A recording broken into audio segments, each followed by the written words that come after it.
এ কি দিদিভাই, তুই এখনো পড়ে পড়ে ঘুমাচ্ছিস? আজ না তোর বিয়ে? ঘুমন্ত গলায় বলে উঠল তুলি। এ জীবনে তোরা আর আমায় শান্তিতে ঘুমোতে দিবি না। আজ আমার বিয়ে, আমি ঘুমাবো না তো কে ঘুমোবে? এই যে মহারানী, আর ঘুমোতে হবে না, ওঠো এবার।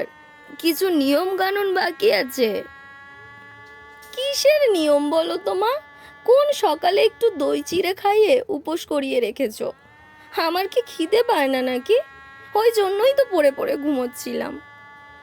দূর বোকামে, বিয়ের দিন এসব কথা কেউ বলে? এটা তো একটা শুভ কাজ। নিয়ম কানুন না হলে কি করে বিয়ে হয় বলতো? কিসের নিয়ম? আমার বান্ধবী রিনা, ওর বিয়ের দিন তো বিরিয়ানি খেয়েছিল। আর আমারও খুব খিদে পেয়েছে বলে দিচ্ছি। তাই বলে তোকে বিরিয়ানি দেব? দিদিভাই, তুই বেশি কথা না বলে তাড়াতাড়ি তৈরি হয়ে নে, আর একটু পরে জিজু চলে আসবে। মা, তুমি চলো তো, ওর সাথে কথা বলতে থাকলে এরম মাথা গরম করে শেষ করে দেবে। চলো এখান থেকে, ও তৈরি হোক। এমনিতেই যা খিদে পেলে ও ভুলভাল বকে। হ্যাঁ হ্যাঁ, সেই ভালো, চল। আরে তুলি ম্যাডাম, আরে গোবলা, তুই কখন এলি? আজকে আমাদের বিয়ে, আর আমি আসবো না? এই শোন, আমি তোর বর, অন্তত আজকের দিনে আমাকে এইভাবে ডাকিস না।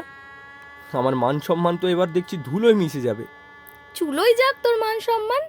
আমার বড্ড ঘুম পাচ্ছে রে। আমি কি করব? উফ, কি ল্যাদ। এই ল্যাদখোর, আজ আমাদের বিয়ে, আর আজকেরও তোর ঘুম পাচ্ছে? হ্যাঁ রে, তুই কোন ধাতু দিয়ে গড়া? তুই তো জানিস। আচ্ছা তুই বল, এই যে এতক্ষণ আমরা দুজন পিড়িতে বসেছিলাম, ঠাকুর মশাই যেভাবে মন্ত্র পড়ছিল, তাতে কার ঘুম পাবে না বলতো? তার মানে তুই এতক্ষণ ঘুমাচ্ছিলি বসে বসে? তুই তো জানিস আমি বড্ড ঘুম কাতুরে। নেহাত মাথায় ঘোমটা দেওয়া ছিল, তাই কেউ বুঝতে পারেনি। তবে রে, দাঁড়া, তোর হচ্ছে। একবার শুধু আমার বাড়িতে চল। নমস্কার, আমি অর্পিতা। আপনারা এতক্ষণ শুনলেন দুষ্টু মিষ্টি খুনসুটিতে ভরা একটি প্রেমের গল্প, যেই প্রেমের পরিণতি হলো ছাতনাতলাতে। এই গল্পে গোবলা এবং তুলির ভাইয়ের চরিত্রে ছিল সন্দীপ ভান্ডারী, তুলি এবং তুলির মায়ের চরিত্রে ছিল অর্পিতা ভান্ডারী। তো গল্পটি আপনাদের কেমন লাগলো আপনারা কমেন্ট করে জানাতে ভুলবেন না। তুলি আর গোবলার জুটিকে যদি আপনাদের ভালো লেগে থাকে, তাহলে গল্পটিতে একটা লাইক তো অবশ্যই করতে হবে। আর আপনারা যদি হৃদকমল চ্যানেলকে এখনও সাবস্ক্রাইব না করে থাকে, তাহলে চ্যানেলটি সাবস্ক্রাইব করে পাশে থাকবে।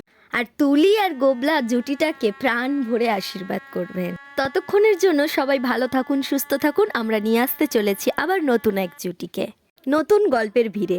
আর অনেক ভালোবাসা দেবেন আমাদের, আপনার সবাইয়ের ভালোবাসার চ্যানেল হৃদকমলকে।